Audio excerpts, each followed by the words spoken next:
morning po to everyone. Sa amin po mga kapatid sa Pilipinas, magandang gabi po sa inyong lahat. Dito po sa amin mga kapatid sa UK at saan man punta ko kayo naroroon, isa pong mapagpalang araw ang aming paabot sa inyong lahat. Ngayon po ay inaanyayahan namin si Sister Merly para sa aming opening prayer.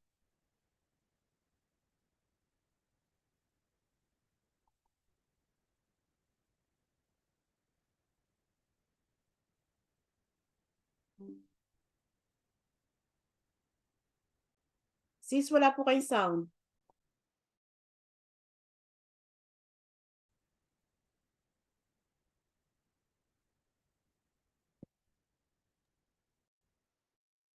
Ay Diyos na sa langit, makapangyarihan, dakila at makapangyarihan sa lahat, Panginoon. Pinupuri ka namin, pinasasalamatan sa lahat ng iyong pagpapala na walang hanggan, Panginoon. Maraming salamat po sa iyong walang hanggang pinagkakalob sa amin sa araw-araw, lalo-lalo na po, Panginoon, sa aming kaligtasan, sa bawat isa po sa amin. Maraming salamat po, Panginoon.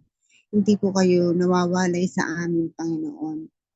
Narito pa rin kami, Panginoon, at magpupuri sa iyo ng walang hanggan. Panginoon namin, maraming salamat po sa pagkakataong ito, Panginoon, na nagkita-kita na naman po kami, Panginoon, at magpupuri sa iyo, Panginoon. Nawa, Panginoon, ang bawat pamilya po namin, ang bawat mahal namin sa buhay, ay hipuin niyo po ninyo na kami ay ligtas sa lahat ng oras, Panginoon. I-bless niyo po kami, Panginoon, ng iyong mapagpalang kamay. Panginoon ko, binadalangin po namin, Panginoon, ang mga ang lahat ng iyong mga nilalang, Panginoon. Nawa, Panginoon, manatili po kayo sa amin, Panginoon. Hipuin niyo po, Panginoon, ang bawat isa sa amin na kami magkaroon ng connection sa iyo. Ang iyong na kami ay maging tagasunod mo, Panginoon. Marami pa po kami dapat matutuhan sa inyo, Panginoon. Ang inyong mga banal na salita, Panginoon, ay lagi po namin isa sa isip, Panginoon, ano mo po ang gusto niyong iparating sa amin sa pamamagitan ng aming ng aming ni Panginoon, ng aming leader na si Brother Albert, Panginoon. Nawa ay gamitin po siya, Panginoon, na gusto niyong iparating sa amin, Panginoon. Kami po ay susunod sa inyo, Panginoon, ang lahat ng gusto mo ipagawa sa amin, Panginoon, at ito po ang aming maging aral namin. Ito po ang isabuhay namin, Panginoon. Nawa, Panginoon, huwag niyo po kami iiwan, lalo niyo po kami bigyan ng malawak na kaalaman, pananampalataya sa inyo, Panginoon. Maraming salamat po, Panginoon, sa inyong walang hanggang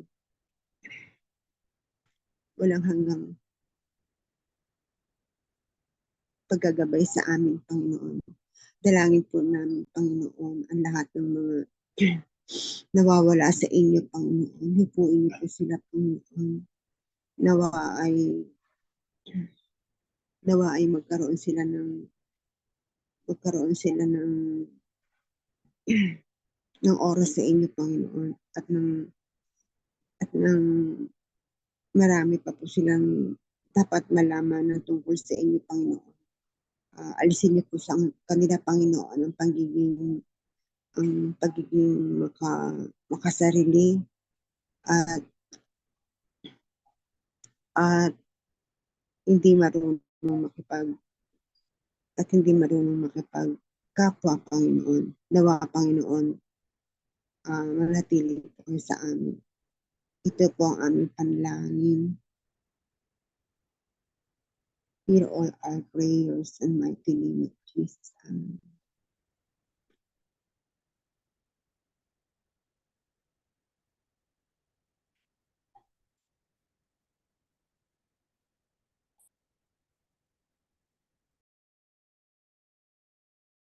Our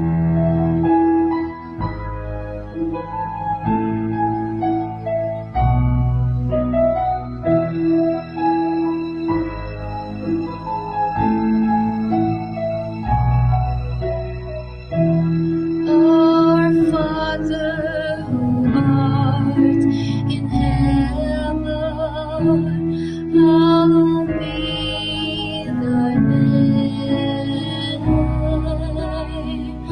Thy kingdom come, thy will be done on earth as it is in heaven. Give us this day our daily bread, and forgive us our trespasses, as we forgive those who trespass against us.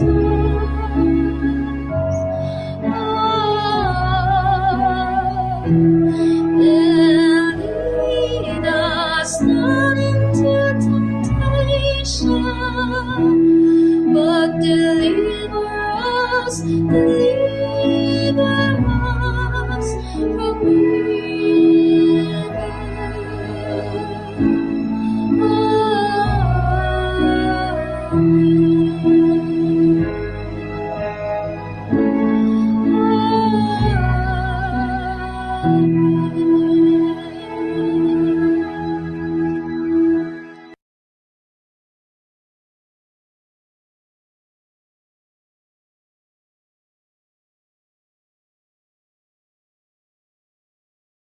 Psalm chapter 1, verses 1 to 6.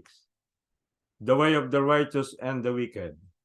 Blessed is the man who walks not in the counsel of the wicked, nor stands in the way of sinners, nor sits in the seat of scoffers.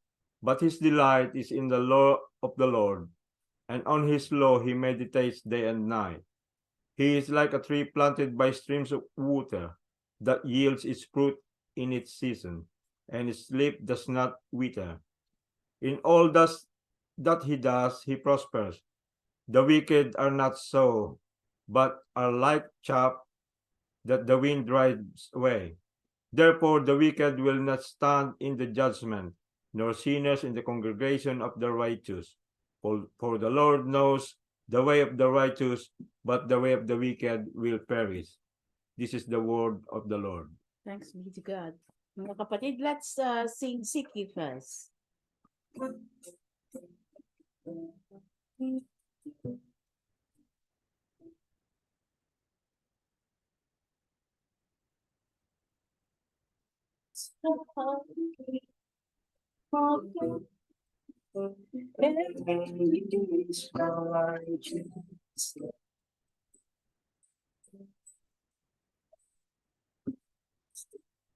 Shall be added unto you.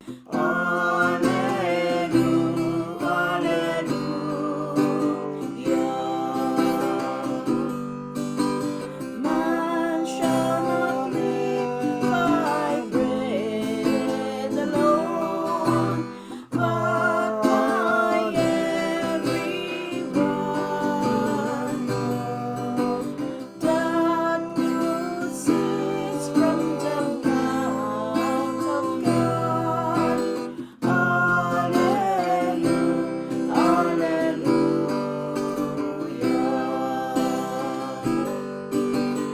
As it shall be given unto you, seek and ye shall find. Knock and the door shall be opened unto you. Hallelujah.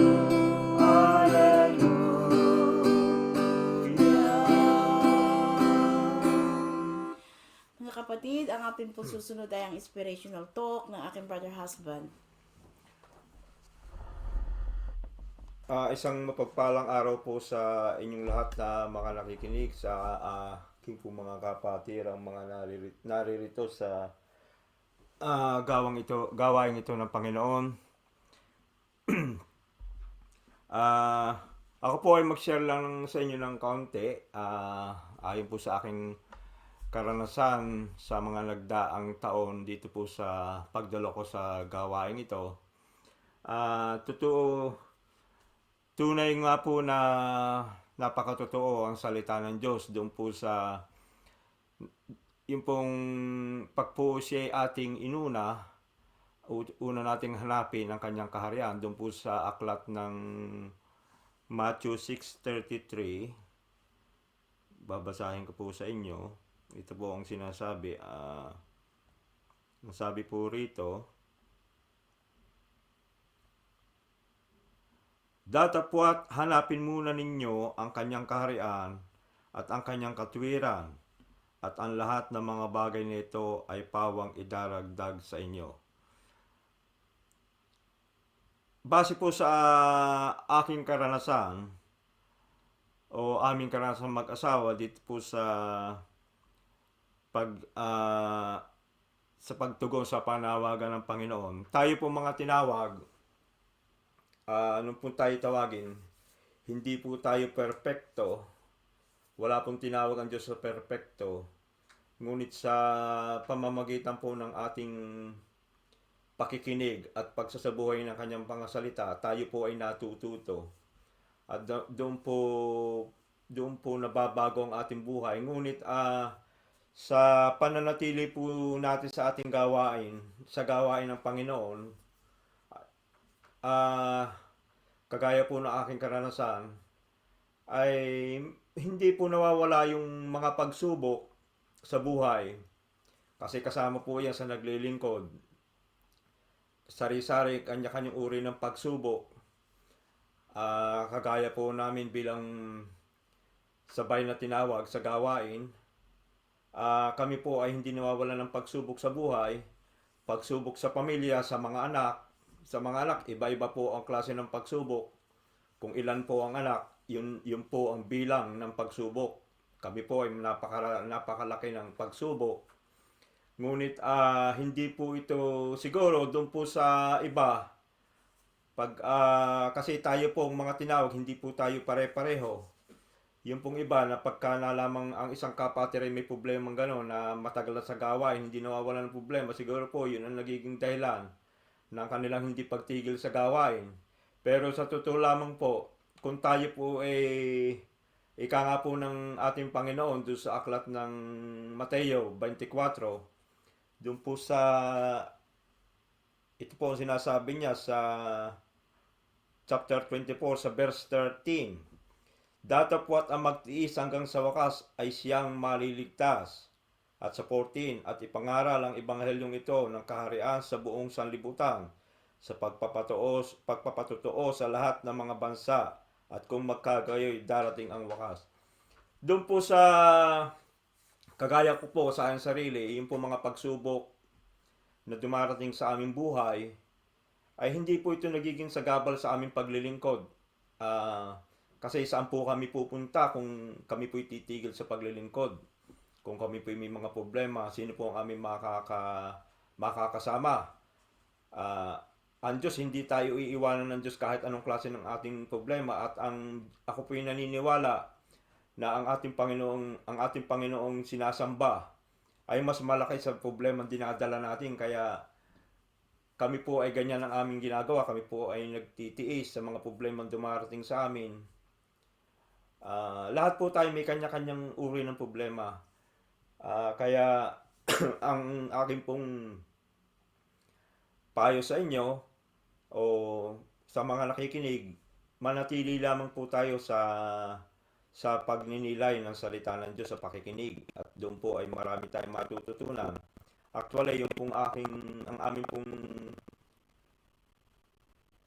hindi po kami po ay may mga tao ring alam din nila yung aming problema. Sa katunayan po, ito po ay nagiging inspirasyon din sa kanila, sapagkat yung pong aming mga kaibigan sa labas nakakapagdaing bilang alam nila na kami ay membro ng ganitong organisasyon o ganitong gawain, nakakapaghinaing po sila ng mga problema sa pamilya, sa kung saan po, sa mga kaibigan, pinansyal.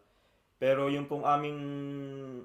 aming pong problema sa pamilya, na i-share ko po sa kanila at ito po ay nagiging inspirasyon sa kanila, nagpapalakas sa kanila ng ika po ay nagpapaiba ng kanilang damdamin, nakakapagpalakas ng loob na yung mga problemang yung dumarating sa kanila ay alam nila na talagang pagsubok laang na pinahihintulutan ng ating Panginoon.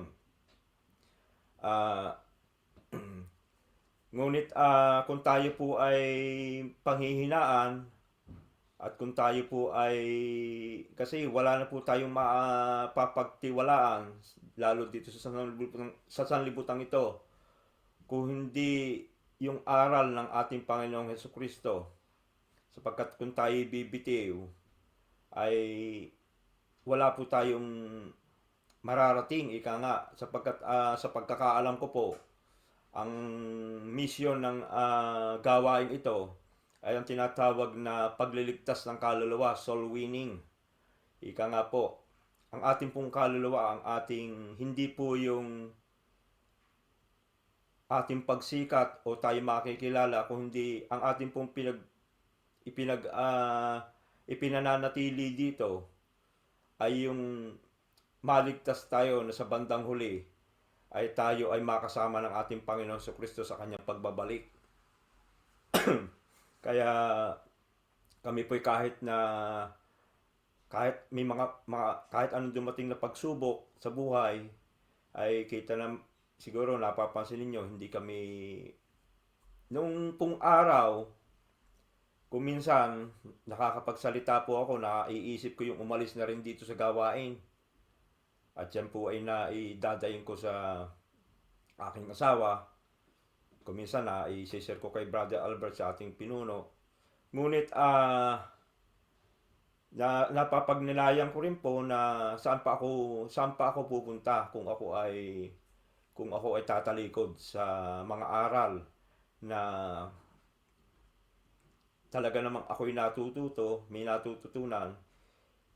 Hindi man po ganun kalaki o hindi man po ika nga po ay wala pa po sa sinlaki ng butil ng mustasa ang aking natututunan. Ngunit sa pagninilay po ng mga salita ay nakakatulong po yon sa mga pagsubok na dumarating sa amin. Kaya ang aking pong ma-share sa inyo, tayo po'y manatili, yung mga naririto na natitira, manatili po tayo. At sa bandang huli tayo magkakasama-sama pagbalik ng ating Panginoong Hesukristo kung tayo mananatili sa gawain ito. Yan lamang po mga kapatid, at maraming salamat po sa inyong lahat. God bless us all. Maraming salamat po sa inspirational talk ng aking asawa. Ngayon po ay dadako tayo mga kapatid sa pinakamahalagang bahagi ng ating gawain, ang pagpapaliwanag at ang sasalita ng mabuting balita na manggagaling kay Brother Albert at kay Brother Kobe.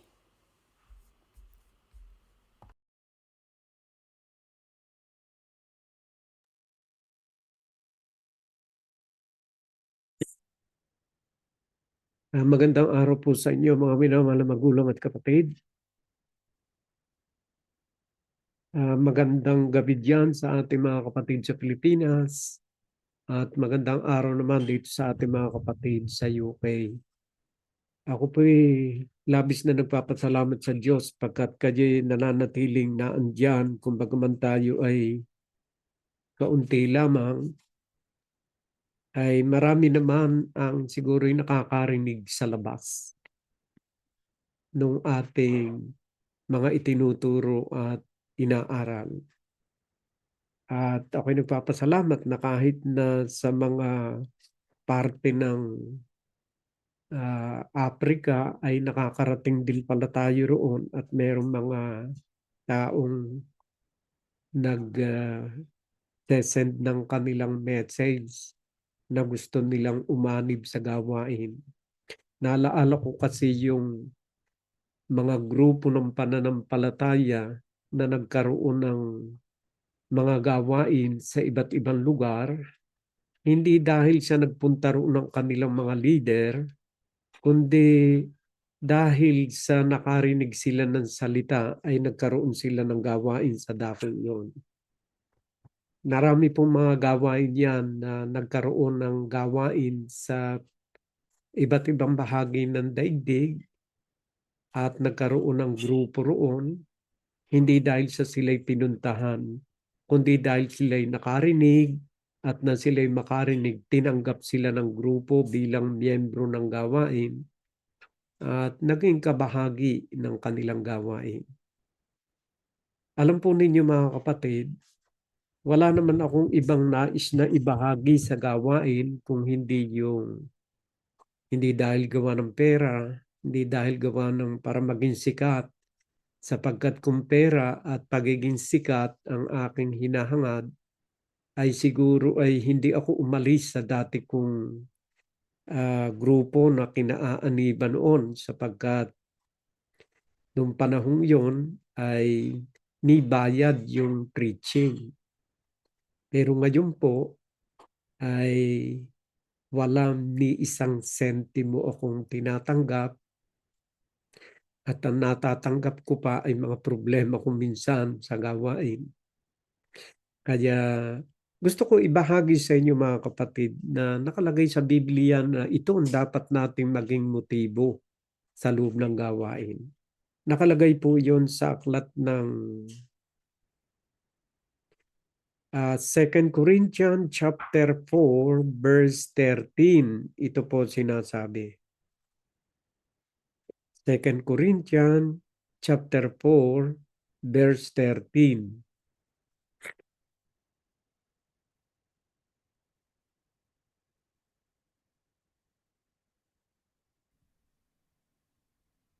Second Corinthians chapter 4 verse 13.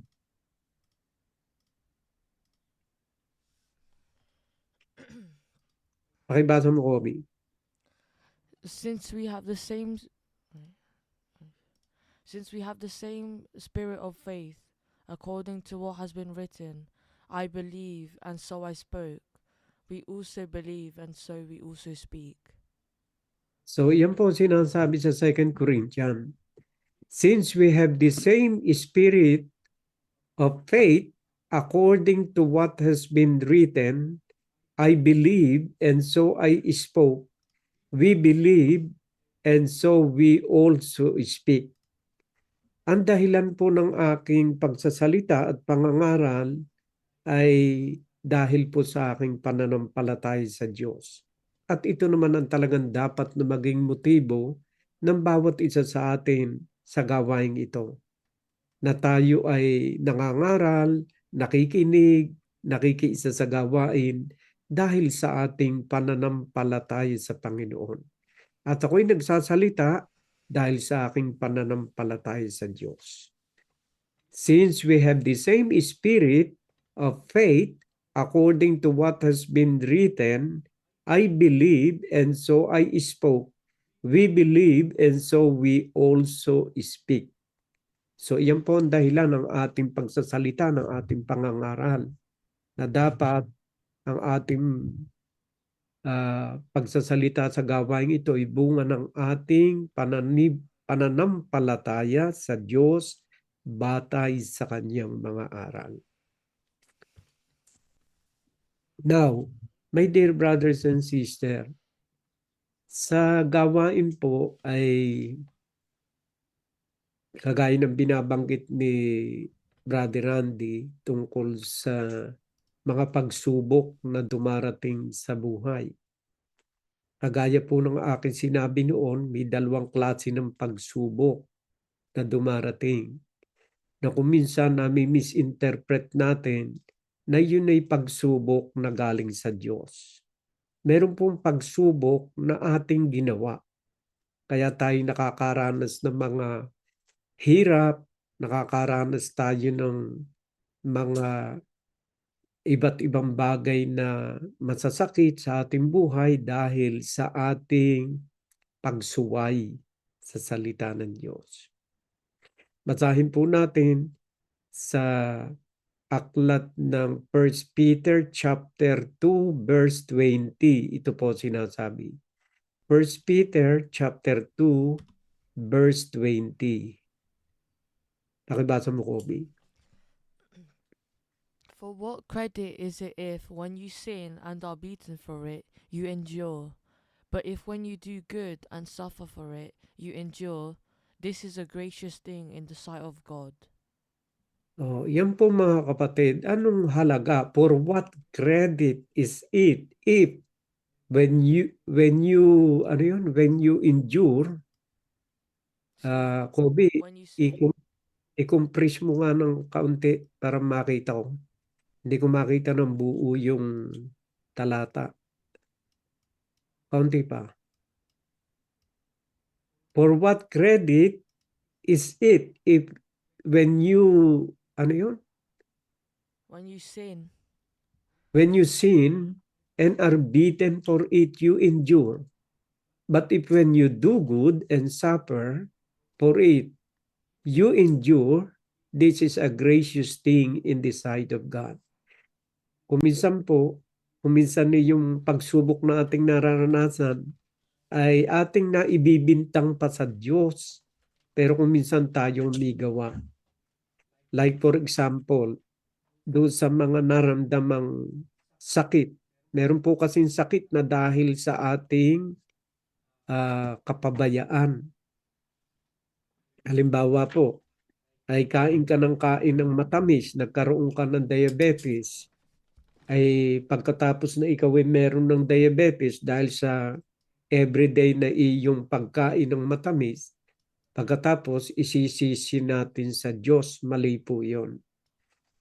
Meron pong mga paghihirap tayo nararanasan dahil sa ating maling pagkilos o mga desisyon sa ating buhay. Na kung minsan, na ibibintang natin sa Diyos yung mga gayong bagay na nagaganap sa ating buhay, samantalang hindi naman, wala namang kaugnayan yon sa Diyos, kundi sa ating attitude o sa ating buhay. Kaya maging sa pagkakasakit, kung minsan na ibibintang natin yung pagkakasakit, pero kung minsan bunga yon ng ating pagpapabaya sa ating katawan. Sumusobra kang kumakain ng maalat, nagkaroon ka ng sakit sa kidney. Pagkatapos na may sakit ka na sa kidney dahil sa ikaw ay walang tigil ng kakakain ng maalat, ay sasabihin mo ngayon na ikaw ay nagdurusa dahil sa Diyos. Hindi po. Tayo ang may gawa noon sa ating sarili. Kaya dapat po ating uunawain yung mga bagay na consequences na nagaganap sa ating buhay, na kung minsan meron tayong mga naranasang paghihirap na kung minsan wrong choice o yung mali nating pagpili ng ating mga desisyon o mga desisyon sa ating buhay. Pero ang Biblia po merong release na itinuturo sa atin. Merong landas na itinuturo sa atin ang Biblia para kung ikaw man ay makamit ng mga suffering o mga pagsubok sa iyong buhay, ay talagang sa Diyos. Nakasulat nga po yun dito eh. Ang sabi rito ay, pakilagay mo nga uli roon sa 1 Peter 2:20. Malinaw po naman nakalagay dito. For what credit is it if when you sin and are beaten for it, you endure? Yung kasalanan na nagagawa natin, kung minsan nagiging resulta po niyan ay yung suffering, yung ating mga maling ginagawa. Yung ating maling, sabihin na nating maling, halimbawa, attitude natin sa ating buhay, nagiging tiisin po yan sa ating buhay pagka tayo ay, halimbawa, masama ang ugali ng isang tao. O nagnakaw ang isang tao, nahuli siya. So nag-i-injure siya. Nagdurusa siya dahil siya ay nahuling nagnakaw. O di kaya ay nasira ang kanyang pamilya dahil sa kanyang pakikiapid, nag-i-injure siya ng suffering. Nasira ang kanyang pamilya dahil sa kanyang ginawang kasalanan. Na iyon naman ay hindi natin dapat naidatos sa Diyos sapagkat binigyan nga niya tayo ng utos na huwag tayong gagawa ng ganon. Pero mas pinili natin ang kasalanan, kaya tayo nagsasaper ngayon, nasira ang ating pamilya, ang relasyon natin sa ating mga mahal sa buhay, nagsasaper ka ngayon, pagkatapos kuminsay magsasalita tayo na tayo nagdurusa dahil sa pagsubok ng Panginoon. Hindi po yon, mali po yon. Tayo ay nagdurusa hindi dahil sa gawa ng kaloob ng Panginoon yon, kundi yung ating maling pagpili at yung ating hindi pagsunod sa kalooban ng Diyos o yung ating paggawa ng kasalanan, kaya tayo nagsasaper. Yun po ang aking punto na gusto kong ibigay sa inyo, na hindi lahat ng mga suffering ay suffering na tama sa paningin ng Diyos. Kasi ito, yung unang suffering na yan, aking pinaliliwanag sa inyo, bunga ng ating maling pagpili, maling desisyon, o paglabag sa kautusan ng Diyos, kasalanan. But if when you do good, alam po naman ninyo yung good, yun din yung kalooban ng Diyos, yung mga utos ng Diyos, yung aral ng Diyos. But if when you do good and suffer, yan, meron nga pong suffering din, yung pagiging pagsunod sa kalooban ng Diyos. Nagalit sa iyo ang mga tao dahil iniaaral mo ang talagang salita ng Diyos. Oh, naranasan ko po yan, nag-suffer ako ron. May suffering ako. Pero ini-endure ko yun. For it you endure, this is a gracious thing in the sight of God. So, talagang ako'y nag-endure doon sa suffering na yon, na dahil sa pangangaral ko ng salita ng Diyos, sinasabihan pang minimislead ko sila. Ay kahit kailan naman yung salita ng Diyos hindi nagmi-mislead. Blasphemy po yun sa Diyos Yung sabihin mo na ang kanyang mga salita ay misleading. Malaking kasalanan po yun sa banal na Espiritu Santo, na alam po naman ninyo, ang salita ng Diyos ay Espiritu. Ngayon, pag kinokontra natin yung salita ng Diyos, ay kinakalaban mo ang banal na Espiritu. At nagiging anti-Christ pa tayo kasi ang salita po ito ay salita po ng ating Panginoon Jesucristo. So, yun po yung suffering na nakalulugod sa paningin ng Diyos. Ikaw ay mabuting ina, ginagawa mong iyong tungkulin sa iyong mga anak, minamahal mo ang iyong mga anak, nagsasaper ka pa rin ng hindi magandang trato ng iyong mga anak sa iyo, yun ay suffering na mabuti. Kasi ginagawa mo ang kabutihan sa iyong pamilya, pagkatapos ay minamasama ka pa rin nila, yung suffering na maganda yun. Pero kailangang i-endure natin yun. But if when you do good and suffer for it, you endure, this is a gracious thing in the sight of God. So dalawang klase pala yung dapat nating ang ini-endure ng tao. Maaring tayo mag-endure bunga ng ating mga maling ginagawa, bunga ng kasalanan, bunga ng paglabag sa kautusan ng Diyos, bunga ng ating masamang pag-uugali, masamang pagsasalita, nag-i-endure tayo meron tayong ini-endure na paghihirap sa ating buhay. Pero yun po ay hindi natin pwedeng idatos sa endurance ng pagsunod sa Panginoon, kundi endurance yun na ginusto natin sa ating buhay. Iba po yung endurance na ating sinusunod dito na mabuti, Hindi ang kalooban ko po ang sinusunod ko, ang kalooban ng Diyos sa paghahayag ng kanyang banal na salita. Ngayon, ako'y nagsasuffer at nag-i-endure. Yun po ay gracious thing in the sight of God. So may dalawang klase na endurance. At yan din po ang dahilan kung minsan ang nagpapaunti at nagpaparami sa gawain. Kasi po hindi po lahat ay tayo perpekto na nasusunod natin ang salita ng Diyos. Kaya kung minsan, pag nakakita ang iba na tayo ay lumihis dun sa riles, ay kitang-kita po yun ng iba eh. Kaya nangyayari ay nagiging dahilan kung bakit nawawala yung iba.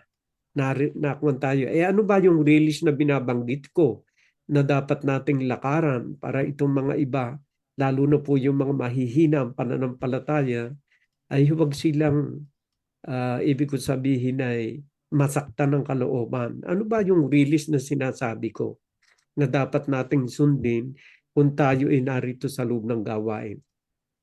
Basahin po natin sa aklat ng Colossians chapter 3 from verse 12 and the following. Ito yung landas na dapat na tahakin ng isang lingkod ng Panginoon upang ang mga tao ay walang masabi sa ating attitude, sa ating pag-uugali. Maaari siguro baka may masabi sila doon sa salita ng Diyos na tamaan sila, nasaktan. Basahin mo nga, Kobe, yan. Colossians chapter 3 from verse 12, 13, tuloy-tuloy lang po. Put on then as God's chosen ones, holy and beloved, compassionate hearts, kindness, humility, meekness, and patience, Tuloy. bearing with one another, and if one has a complaint against another, forgiving each other, as the Lord has forgiven you, so you also must forgive. Tuloy. And above all these, put on love, which binds everything together in perfect harmony. So, iyon po ay utos na ibinigay sa atin ng Panginoon, lalo na po rin sa loob ng gawain. At yan po ay dapat na makita sa atin. Kasi kapag ka po hindi nakita, mga katangiang ito sa ating pagkatao, ay lumalabas po na tayo ay hindi talaga tunay na tigasunod ng Panginoon. Kung talagang nais natin na tayo makilalang tunay na tigasunod ng Panginoon, dapat po isabuhay natin itong mga bagay na ito. Ang sabi po rito, put on them as God chosen ones, holy and beloved, compassionate heart, kindness, humility, meekness, may nasanggahan ng picture ko ako, and patience, yan. Yan po yung mga katangian na napakahalaga dito sa loob ng gawain, na dapat po, ito po yung release ng ating buhay. Our attitude must be in line to this virtue. Ito po ang katangian dapat ng isang Kristiyano. Put on them as God chosen ones, holy and beloved, a compassionate heart, kindness, humility, meekness, and patience. Kapag ka po itong mga katangiang ito'y nasa sa atin, maligaya po ang mga miyembro natin sa loob ng gawain. Tuloy natin sa 13. Bearing with one another, dapat po talagang pagtiisan natin na iba. Hindi po naman lahat hahanapin kaagad natin yung ating sarili na tayo ay malalim na ang pagkakilala sa salita ng Diyos. Huwag po tayong ganon. Alalahanin po ninyo, merong bata pa sa pananampalataya. Hindi po tayo dapat na maging marahas sa kanila na kung sila ay gumagawa pa ng mga bagay na iba kaysa ating paniniwala, ay antimano kaagad tayo ay pupunahin natin kaagad sila. Pabayaan natin sila na ang salita ng Diyos ang humubog sa kanilang pagkatao. Kaya pagtitiisan natin yun.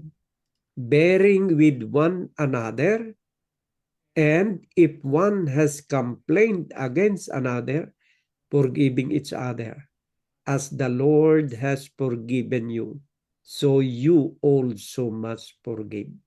Ang lagi po nating dahilan ng pagpapatawad ay dahil sa ang Diyos ay nagpapatawad sa atin. Hindi dahil sa gusto mo lang magpatawad, hindi. Dapat ang pinakamalalim na batayan ng ating pagpapatawad sa ating kapwa dahil ang Diyos hindi nagsasawang magpatawad sa atin. Ayan, bearing with one another, pagtiisan natin ang isa't isa. Hintayin natin ang Diyos ang magtuwid sa kanilang mga maling uri ng pananampalataya. Kasi kapag tayo po ay pinersonal natin ito, nangagalit tayo sa kanila at hindi natin pinabayaan sa pamamagitan ng Ebanghelyo, ay ituwid sila ng Diyos at tayo mismo magtutuwid, mali po yun mga kapatid. Parang naganap sa akin doon sa Oxford. Personally, wala akong salita sa kanilang masama. Ako po'y binabasa ko lang kung ano nakasulat sa Biblia. Hindi po personal yung aking sinasabi sa kanila. Kung ano nakasulat, yun lang ang binabasa ko. Pero hindi ko pa sila pinakakain ng napakatigas na pagkain. Bakit? Kasi hindi pa nila kaya. Kailangan pagtiisan ko pa sila hanggang sa dumating ang panahon na maituwid sila ng salita ng Diyos. Basahin natin sa aklat ng Jeremiah chapter 10 verse 23. Jeremiah chapter 10 verse 23. I know, O Lord, that the way of man is not in himself, that it is not in man who walks to direct his steps. 24. Correct me, O Lord, but in justice, not in your anger, lest you bring me to nothing. Yan po ang aking dahilan ng pagtitiis sa kanila, mga kapatid, sa mga kapatiran natin, lalo na po doon sa Oxford. Hindi po ako naging marahas na paghatol sa kanila. Bakit po? Kaya nga po noong umalis tayo roon ay labag din sa loob ko. Kasi ako po ay dating ganun. Hindi po madali na ako'y na-convert sa ganitong uri ng pananampalataya. Kundi gumugol pa ng panahon hanggang sa ako'y turuan ng Diyos ng unti-unti upang humiwalay ako doon sa maling turo at aral na hindi batay sa Biblia. Kaya tama po nakasulat na ito. I know, O Lord, that the way of man is not in himself, that it is not in man who walk to direct his step. Wala po tayong karapatang i-direct natin ang ating sarili. Baka tayo sa kanal umuwi niyan. Pagka tayo nag-direct sa ating buhay. Pabayaan natin ang salita ng Diyos ang mag-direct sa ating buhay at mag-direct ng buhay ng ating kapwa. Kasi lalabas po na kapag tayo nagdadirect, parang sinasaklawan na natin ang kalayaan ng ating kapwa. Pabayaan natin ang Diyos ang mag-direct sa kanila. At basahin natin sa 24, verse 24. Correct me, O Lord, but in justice. Pinababayaan nga ni Prophet Jeremiah na ituwid siya ng Panginoon. Hindi tao, kundi ang Diyos. Sa paanong paraan tayo itutuwid ng Diyos? Makinig ka lang makinig ng salita ng Diyos. Every Sunday, itutuwid ka niya. Pero huwag kang magmadali. In His time, meet itinakdang panahon ang Diyos sa bawat tao. Hindi po ako isang gabi lang na-convert sa ganitong uri ng pananampalataya. Hindi po. Ako po ay na-convert sa ganitong uri ng pananampalataya sa walang humpay na pakikinig ng salita ng Diyos. In the same way, ganun din na dapat nating unawain ang ating kapwa.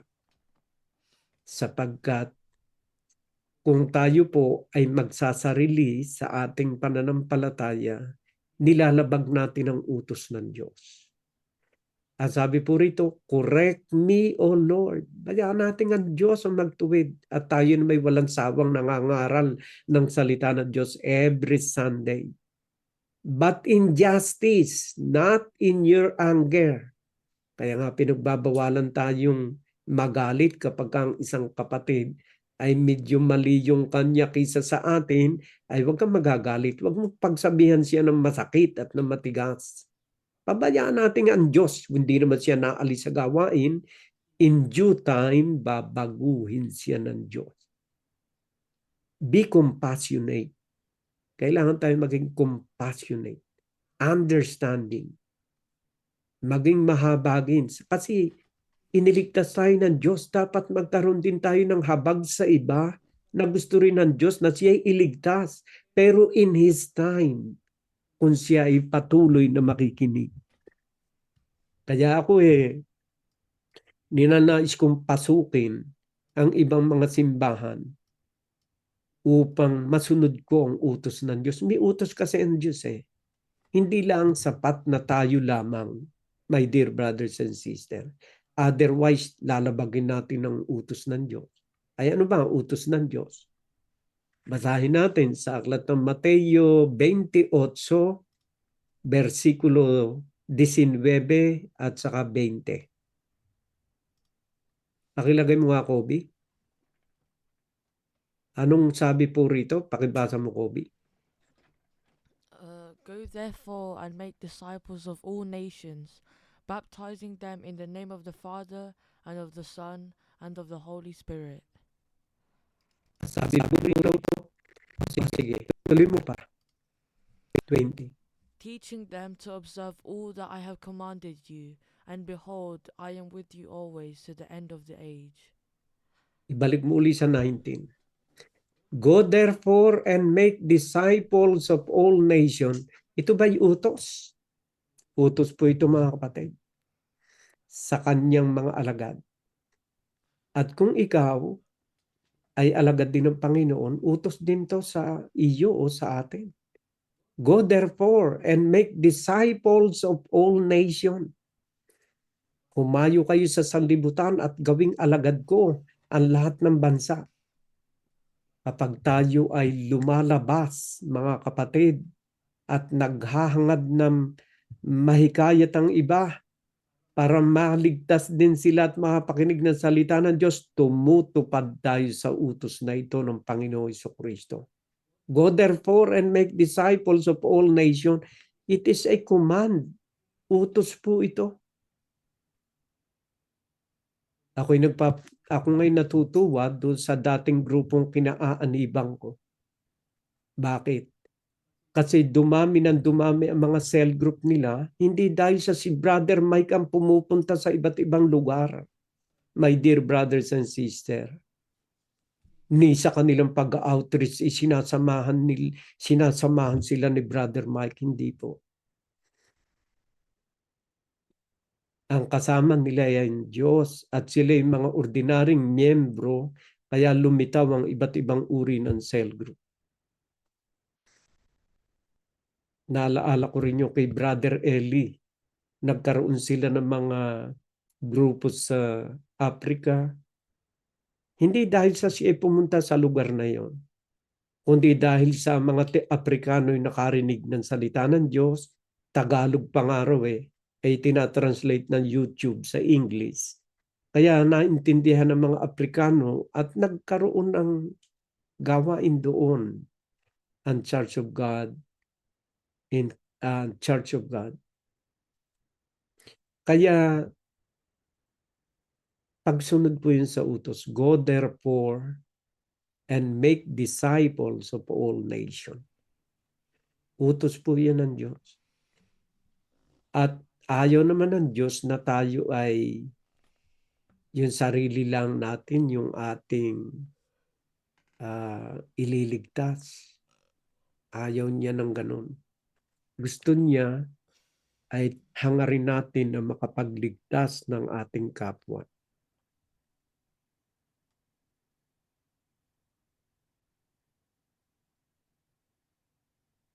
Basahin po natin sa aklat ng Mateo chapter 16 verse 24, 25, 26. Ito po sinasabi. Matthew chapter 16 verse 24, 25, and 26. Then Jesus told his disciples, "If anyone would come after me, let him deny himself and take up his cross and follow me. For whoever would save his life will lose it, but whoever loses his life for my sake will find it.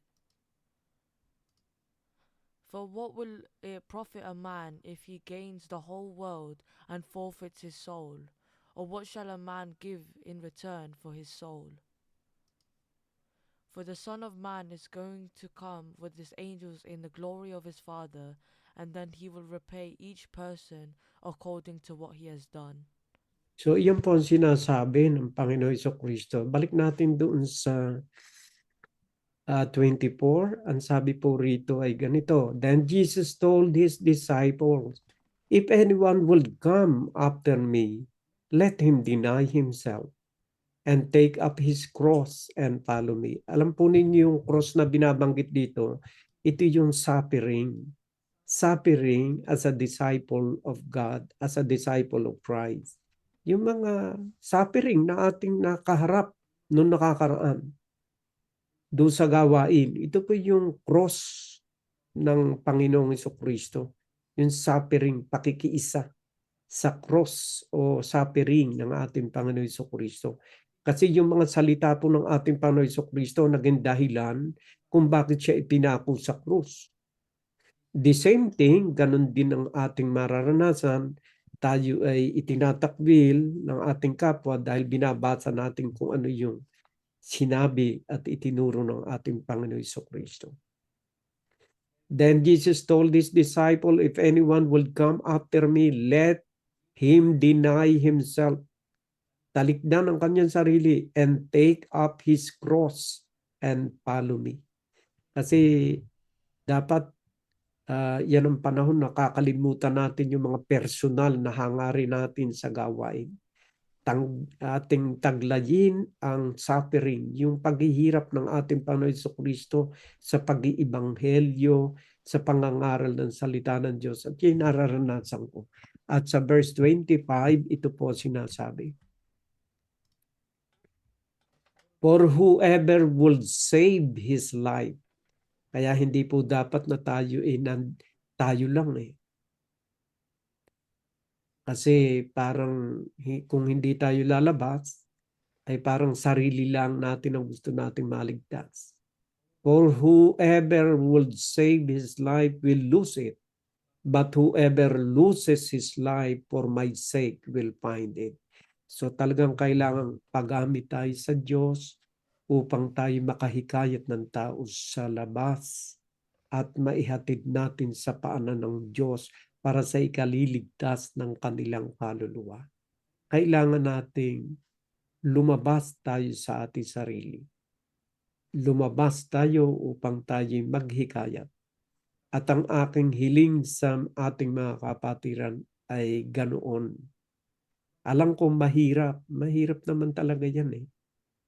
Ay yung mga El Shaddai prayer partner, mahirap yung ginagawa nila. Meron mga bagong binubuksan uli ngayon silang cell group, hindi dahil sa si Brother Mike ay nagpunta ron sa lugar na yon, kundi yung masugid nilang mga tigapakinig ay buong tapang na sila ay gumawa ng paraan. At ngayon ay meron ng sumisibol na bagong cell group na mga dati ko pang kasama sa Madrid, yung mga nagbubukas ngayon. Ayaw ko kung saan lugar sa London nila ginagawa yun. So my dear brothers and sisters, ito'y pagtugon sa utos ng Diyos na kailangan tayong lumabas. At doon ko nakita ang pagdami ng mga grupo na tinatawag ng Diyos. Kumbaga man ang aral ay iba, ay sila ay gumagawa ng paraan upang lumago ang gawain. How much more tayo my dear brothers and sisters. Lalong-lalo na po tayo. Bakit? Kasi yung aral natin ay aral talaga ni Kristo. Yung kanilang maririnig na aral kung sila'y makakaanib ay hindi aral ng tao lang, kundi aral ng Diyos talaga. Lalo siguro tayong dapat na maging porsigido. Kung ang yung ibang grupong yon na hindi naman purong salita ng Diyos ang iniaaral ay nagiging masigasig at ngayon nga ay lago ng lago sila, how much more yung kagaya natin na nasumpungan na ang katotohanan sa salita ng Diyos, ang hindi tayo maging masigasig. Yan po ang paraan ng Diyos at ang ating iniisip at ginagawang ito'y nakabatay sa Biblia. Humayo kayo sa sanlibutan at gawing alagad ko ang lahat ng bansa. Ay paano tayo kung hindi natin gagawin ang bagay na ito, ay hindi natin sinusunod ang kautusan ng ating Panginoong Jesucristo. My dear brothers and sisters, sa ating paglabas at sa ating pakikisalamuhat sa ating kapwa, tataglayin natin yung aral ng ating Panginoong Jesucristo. Yung nasa Colossians chapter 3 verse 12 and the following. Pakilagay mo nga uli, Kobe. Colossians chapter 3 verse 12, 13 and 14. Ilalagay po natin ito sa ating pagkatao. Huwag tayong magagalitin. Be compassionate. Ano sabi rito? Put on them. Pakibasa mo nga, Kobe. Put on then as God's chosen ones, holy and beloved, compassionate hearts, kindness, humility, meekness, and patience. Ito po'y napakahalaga ng mga katangian natin.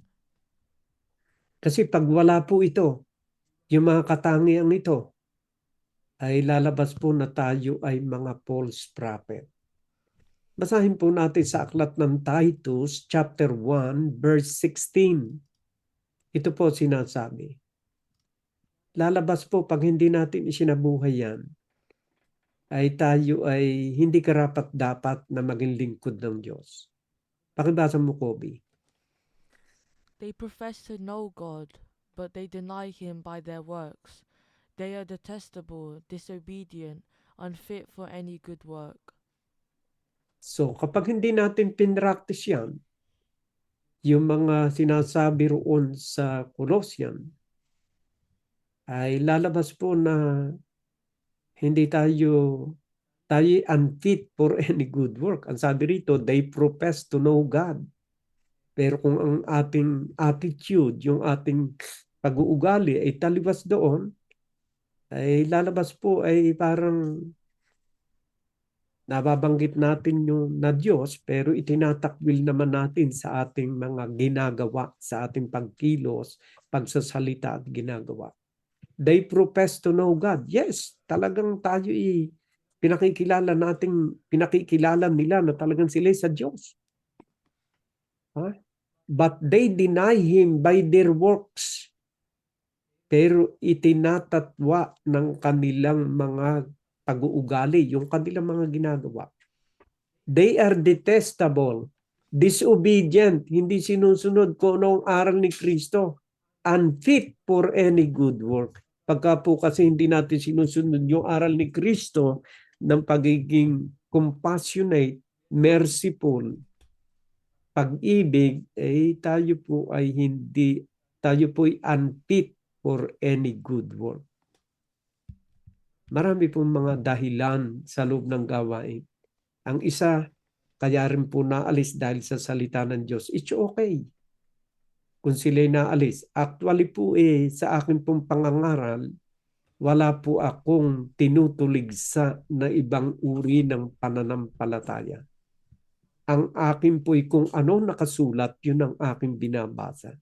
At buong pagtitiis at buong pagtitiyaga na walang sawa akong nagbabasa ng salita ng Diyos upang isang araw Sila mismo ang magsabing binago ako ng Diyos sa aking pananalig at pananampalataya. At yan po ang ginagawa ng inyong walang kwentang lingkod. Ako po kasi walang kwenta. Ang palagay ko sa sarili ko sa harapan ng Diyos.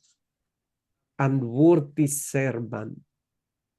Nakalagay po sa Biblia, unworthy ako. Unworthy servant. Bakit unworthy? Kasi hindi pa rin naman ako ganap.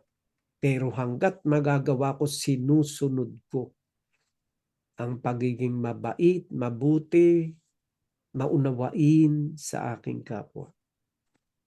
Sabi nga ni Brother Randy kanina, meron daw pagkakataon na parang gusto na niyang humiwalay sa gawain. Pero sabi naman niya sa kanyang sarili, saan naman ako pupunta? Parang sabi ng ating ni Saint Peter, noong nagsialis yung ibang apostolis ng ating Panginoon Jesucristo, saan kami pupunta? Oh, saan ba nakalagay na bahagi ng Biblia yon? Sa aklat ng John chapter 6 verse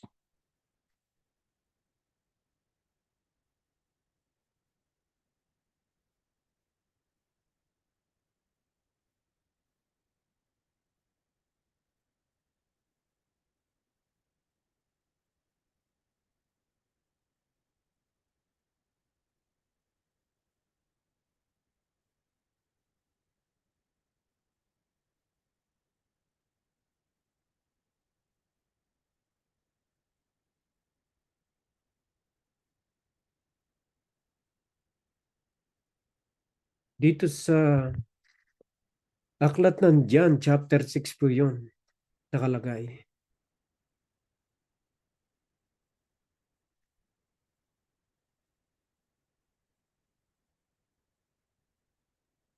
Hindi ko makita ngayon sa mga verse dito. Pero my dear brothers and sisters, naalala ko yung sinabi ni Saint Peter na ang sabi niya, saan kami pupunta? Ikaw ang may salita ng buhay. Alam po ninyo mga kapatid, bago siguro naisip ni Brother Randy yan, napakaraming tukso sa buhay ko na ganyan. Gusto ko nang umalis sa gawain, my dear brothers and sisters. Ang hindi ko lang matakasan ay ang tungkulin ko sa kaluluwa ng bawat isa na nakapakinig ng salita ng Diyos. Kaya ako po ay wala ng ibang dahilan sa aking buhay kung hindi yung ibahagi sa inyo yung aking pananampalataya sa Diyos. Pero kung nasagi sa isipan ni Brother Randy ang bagay na yan, napakaraming pagkakataon sa aking sumasagi yan. Lalo na po pagka ako nakakaranas ng matitinding panunuligsa sa gawain, sa hangarin ko na makapagligtas ng aking kapwa sa ibang lugar o sa ibang parte ng UK na hindi matupad, ay marami pong pagkakataong gusto kong umantras. Pero mali pong kaisipan yon, my dear brothers and sisters. Brother Albert, John 6, 67, 68 po. Ayun, sumagot si Pedro. Anong one? John 6, 67, 68 po. So Jesus said to the 12, do you want to go away as well? Simon Peter answered him, Lord, to whom shall we go? You have the word of eternal life. Yan po yung mga salita po yan ng masugid na apostol ng ating Panginoon Jesucristo. Uulitin ko sa inyo mga kapatid. Ibihis natin ang ugali ng ating Panginoon Jesucristo. At sigurado, marami ang sasama sa bawat isa sa marami ang sasama sa gawain nito. Basahin natin sa aklat ng Acts chapter 2 verse 42 and the following. Pakibasa mo nga, Kobe. Acts chapter 2 verse 42 and the following. Tuloy-tuloy lang, Obi. And they devoted themselves to the apostles' teaching and the fellowship, to the breaking of bread and the prayers. And awe came upon every soul, and many wonders and signs were being done through the apostles. And all who believed were together and had all things in common. And they were selling their possessions and belongings and distributing the proceeds to all as any had need. And day by day, attending the temple together and breaking bread in their homes, they received their food with glad and generous hearts, praising God and having favor with all the people. And the Lord added to their number day by day those who were being saved. So malinaw po na dumadami sila. Ang sabi po rito, praising God and having favor with all the people, and the Lord added to their number day by day those who were being saved. So sa pamamagitan po ng pagsasabuhay ng mga salita ng Diyos, talagang malakas makaakit po yun ng tao. At yung utos na ito ng Panginoon ang siyang nais na ibihis ng bawat isa sa atin. Colossians chapter 3 verse 12. Yan po ang dapat nating ibihis sa salita ng Diyos.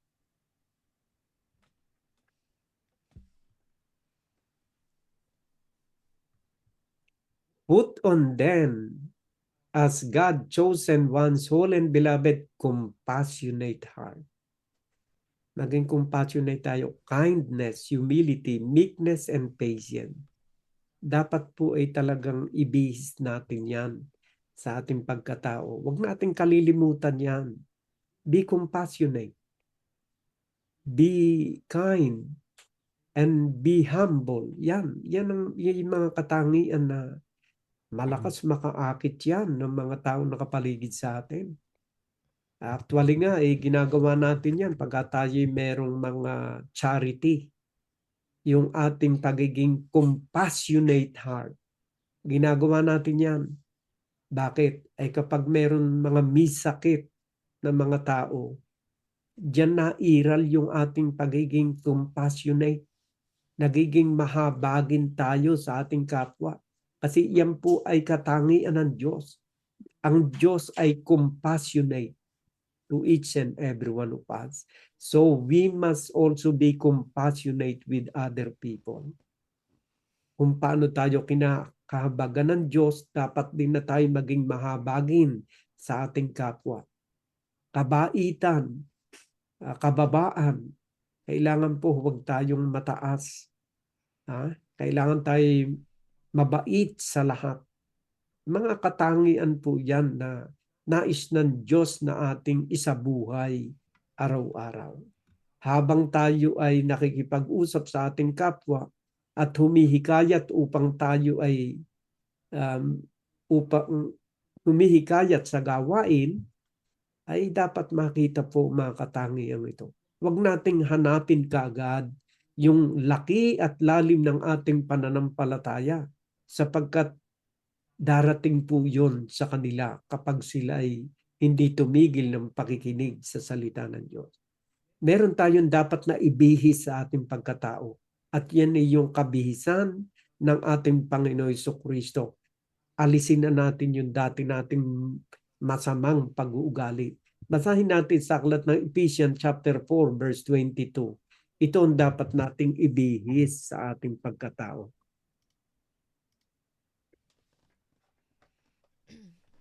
To put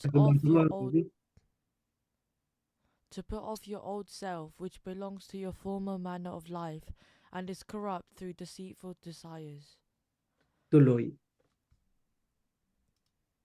And to be renewed in the spirit of your minds, and to put on the new self, created after the likeness of God in true righteousness and holiness.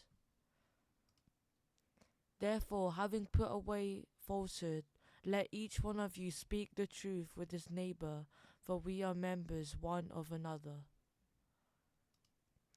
Be angry and do not sin. Do not let the sun go down on your anger, and give no opportunity to the devil. Let the thief no longer steal, but rather let him labor, doing honest work with his own hands, so that he may have something to share with anyone in need.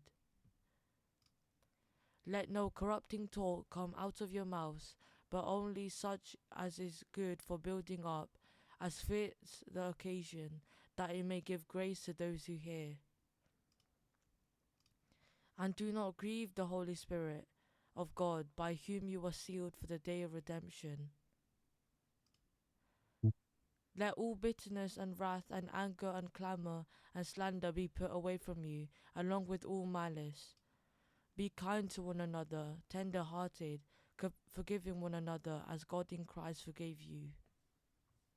So napakalinaw po yung mga bagay na yan na dapat nating isaksak sa ating isipan at sa ating puso. Na dapat tayo taglayin natin yung mga katangiang ito.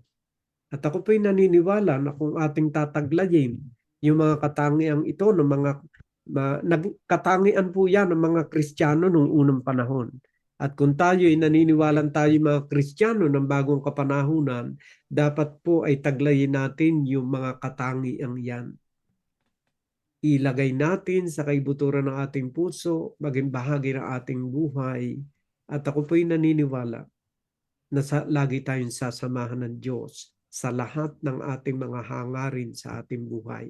Lalo na po kung ang ating hangarin ay ang pagliligtas ng kaluluwa ng ating kapwa. Lagi po ninyong tatandaan, ang ating Panginoon Jesucristo nung utusan niya ang kanyang mga apostol na humayo sa sanlibutan, siya po ay lumuklok sa kanan ng Ama.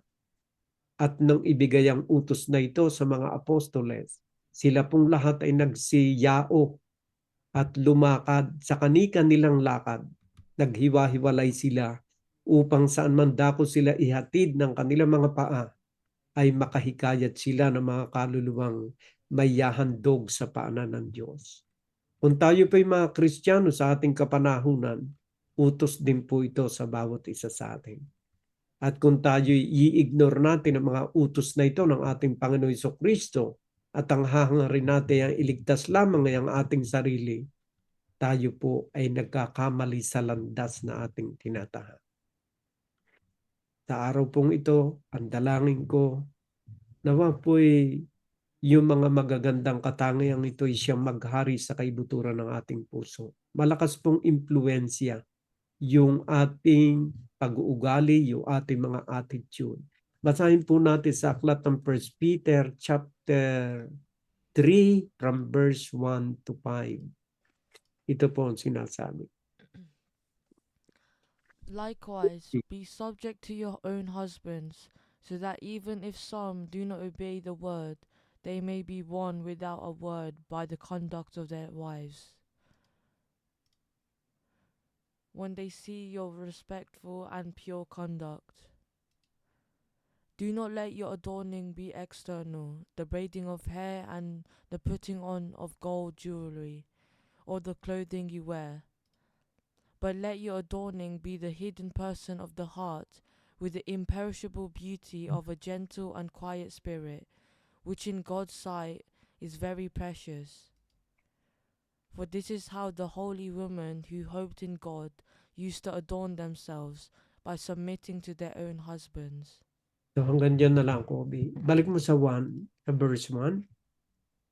Likewise, wives, be subject to your own husband, so that even if some do not obey the word, they may be won without a word by the conduct of their wives. So ito po napapatunay na yung ating mabuting pag-uugali nakakahikayat po yun ng mga taong nakapaligid sa atin. So be understanding and be compassionate, my dear brothers and sisters. Be merciful and always practice love and or charity. Yung pagmamahal po, maganda po yun. Kung paano tayo inibig ng Diyos, ganun din na dapat nating ibigin ang ating kapwa. Iniibig po tayo ng Diyos. John chapter 3 verse 16. Lagi po nating naririnig ang verse na ito. John chapter 3 verse 16. Pakibasa mo, Kobe. For God so loved the world that he gave his only Son, that whoever believes in him should not perish, but have eternal life. 1 John chapter 3 verse 16 naman ang basahin mo ngayon. 1 John chapter 3 verse 16.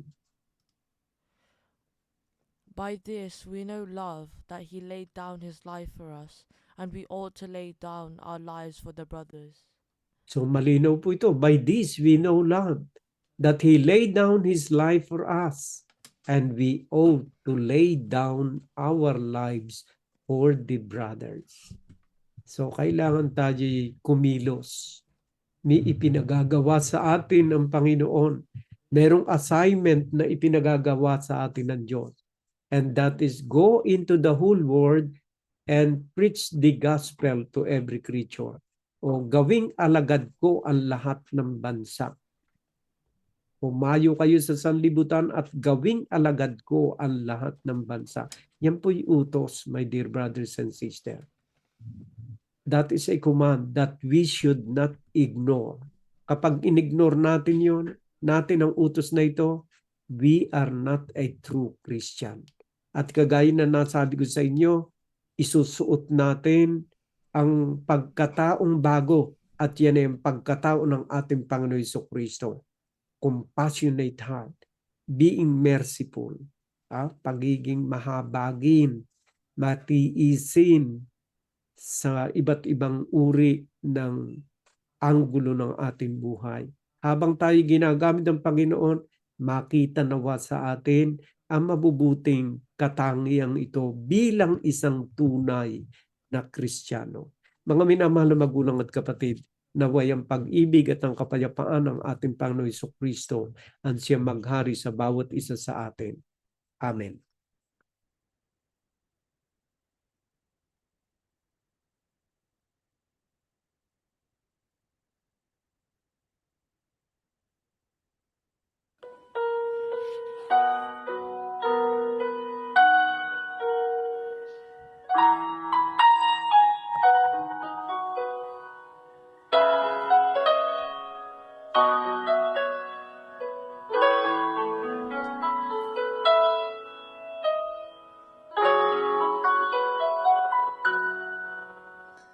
Ang puso ko'y tinutulog sa'yo, nagpapakumbaba, nagsusumamo, pakinggapatin mo. Ika'y mamasdan, makaliigan, sa'yo'y pumisan. Ang puso ko'y tumutulog sa'yo, nagpapakumbaba, nagsusumamo, pakinggapatin mo. Ika'y mamasdan, makaliigan, sa'yo'y pumisan. Loobin mo, buhay ko'y maging mong tahanan, luklukan ng iyong wakas na pagsinta. Daluyan ng walang hanggang mga papurit pagsamba. Maghari ka, O Diyos, ngayon at kailanman.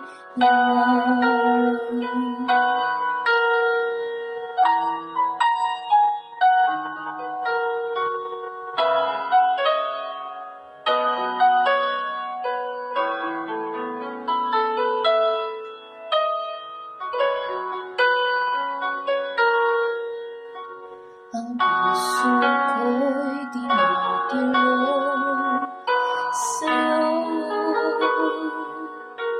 nagpapakumbaba, nagsusumamo, pagkindapatin mo. Ikaw ay mamasdan, makaliikan, sa'yo'y pumisan. Loobin mong ang buhay ko'y maging banal mong tahanan, luklukan ng iyong wagas na pagsinta. Daluyan ng walang hanggang mga papuri pagsamba, maghari ka, O Diyos, ngayon at kailanman. Loobin mong ang buhay ko'y maging banal mong tahanan, luklukan ng iyong wagas na pagsinta. Daluyan ng walang hanggang mga papuri pagsamba, maghari ka, O Diyos, ngayon at kailanman. Maghari ka, O Diyos, ngayon at kailanman. Maghari ka, O Diyos, ngayon at kailanman.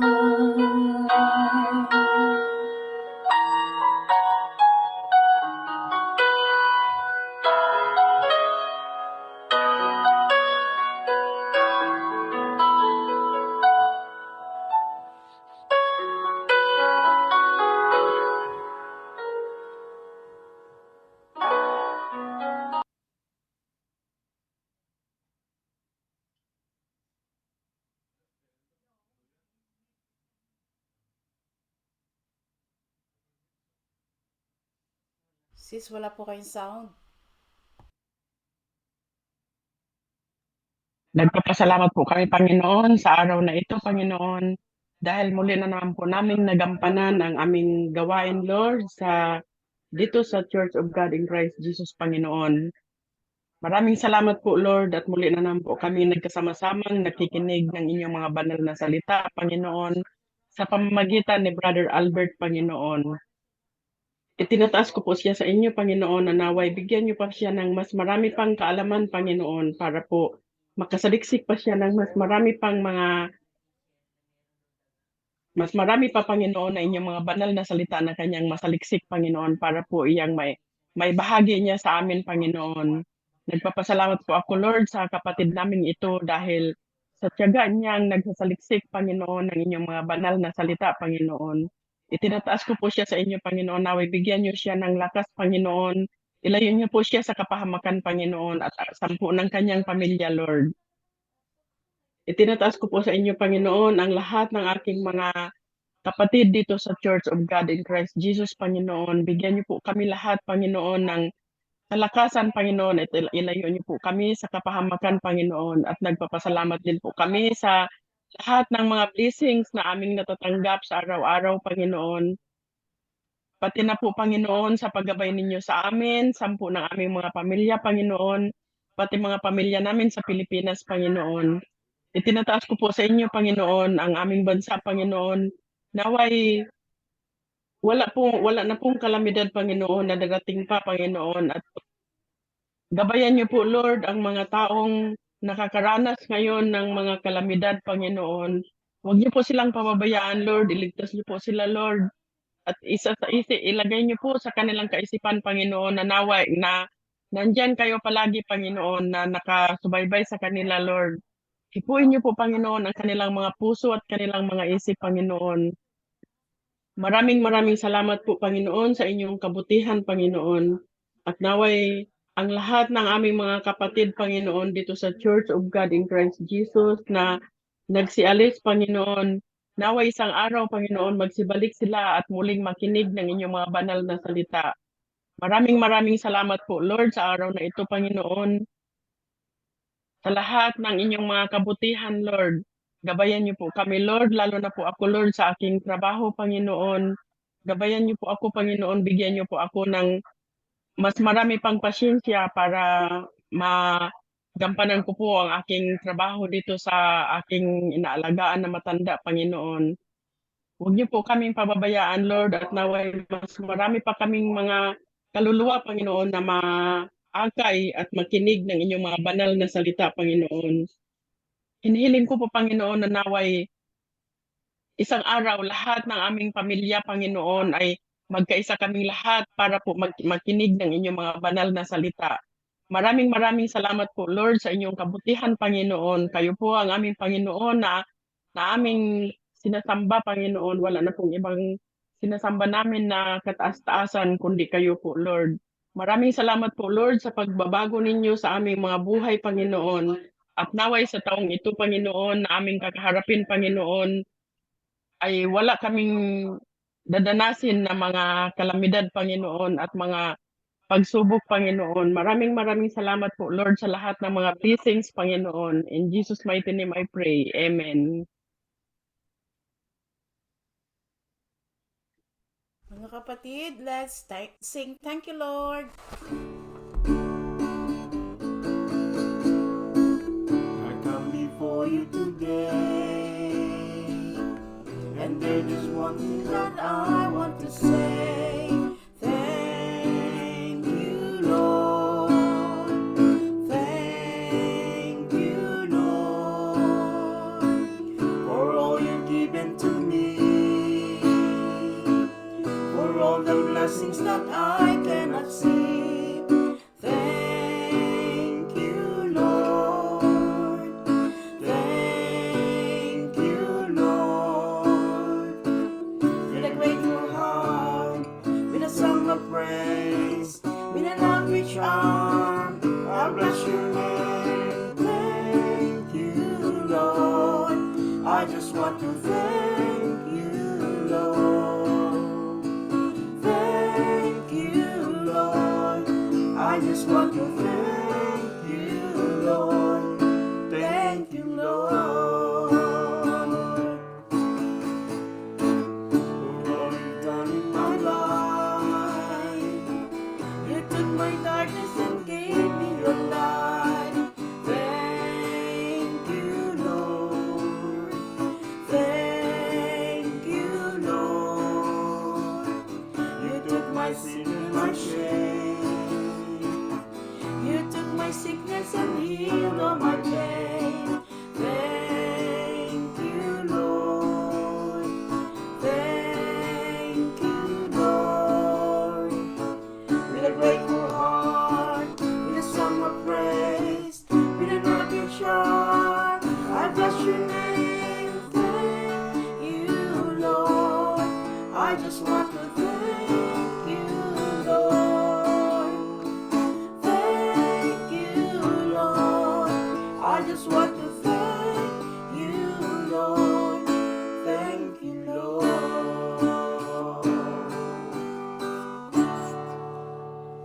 Salamat po mga kapatid at nawa po'y pagpapala ng Panginoon ay sumaating lahat ngayon at kailanman. See you po next week for our another fellowship.